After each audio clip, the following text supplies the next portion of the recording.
tomorrow is the big day. Tomorrow they take a vote on Trump care. They take a vote on Ryan care, and they're really risking the possibility of it not even passing the House. I'm not really sure if I want to put stock in that. It's likely that you never know. It could pass, even though there are about 20 Republican congressmen, congresspeople who have said that they're not going to support this bill. Donald Trump showed up at the Hill on yesterday and all but threatened. Well, actually, he politically threatened the entire caucus, saying whoever doesn't support this bill, he's going to come after them. Whoever doesn't support this bill, they're going to lose in their midterm elections. So Donald Trump is putting the full weight of the White House behind this piece of legislation that is laughable. This piece of legislation that they took 8 years to craft, or 7 years of President Obama's term to craft a replacement that is a laughable replacement. In many regards, there's very little substance there, but the substance that is there is very harmful to the average American and very beneficial to the top 1%, the wealthiest in America. But that's not the point. The point is tomorrow they're going to take a vote on this, and with about 22 GOP votes, about 20 rather, that say that they cannot really support this. They have one Democrat who is expected to be absent on Thursday. But the leading voices against this are actually coming from the Freedom Caucus. So there's a Freedom Caucus spokeswoman said on Wednesday that more than 25 members of its group will oppose the bill.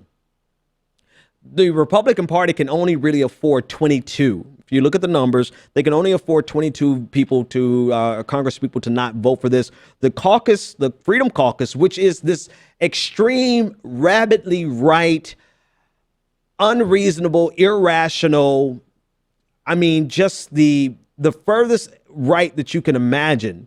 They're the ones who are actually going to be responsible for keeping Obamacare in place if they're successful. They want to get rid of Obamacare, but the reason they don't want to support this bill is because it doesn't go far enough. It's not draconian enough for them. The Freedom Caucus does not want the government to be involved in healthcare, especially in any form that resembles government healthcare or socialized healthcare. Right. So for them, it's not enough to replace this, for this bill to simply be a replacement. They want a full repeal of Obamacare and let the cards fall wherever they may. So it's interesting that the people who are going to be, if this fails tomorrow, the people who will be responsible for it are the people who probably hate Obamacare more than Paul Ryan. But that's the way hatred works, and that's the way politics works, right? Their message, what they want, the Freedom Caucus, what they want is to completely start over. They don't want to patch up. They don't want to build on. They don't want to take apart and keep some components. They want to completely start over. And so it's very likely that this will not pass on tomorrow. Now, here's the flip side. If it does pass, it's very likely that it will not pass the Senate. It is dead on arrival, according to Rand Paul of Kentucky. So it could be like cap and trade. It could be that it makes it out of the House, right, and doesn't make it out of the Senate.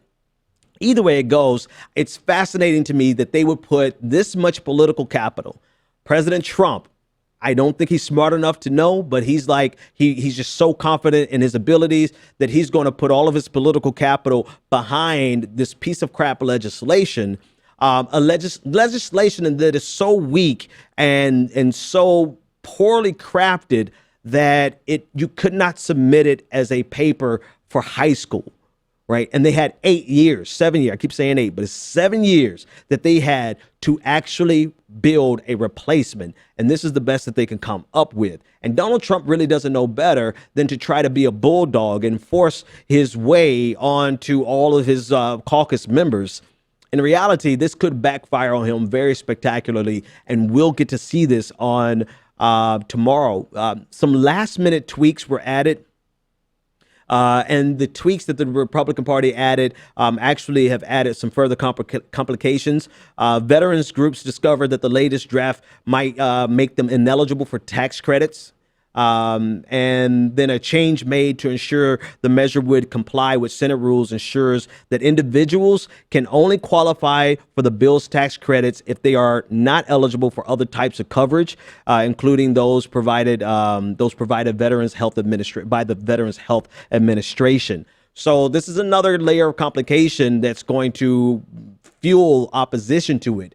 But the leading opposition to it is coming from the House Freedom Caucus, and their entire contention is this is not enough. We don't care how many people don't have insurance. We just want a full repeal of Obamacare and start over with something that they approve of. Ironically, the greatest irony in this entire conversation is that this legislation is as conservative as it gets. This legislation comes from a model built by the Heritage Foundation. This legislation comes from what was tested here in Massachusetts, known as Romney Care. And this is really 100% about hatred of President Obama. Not even about the merits of success or failure of this. They've done everything they could to undermine it. They stopped the Medicaid expansion in some key states, and now they're declaring that it's a failure because the prices have gone up. They've done everything they could to undermine this, but they cannot find a replacement. And the reason they can't find a replacement is because within their ideological framework, there's nowhere else they can go to actually have something resembling universal coverage. They're not going to go to the left and get single payer. But they can't go any further to the right because this legislation, Obamacare, the Affordable Care Act, is already a conservative framework.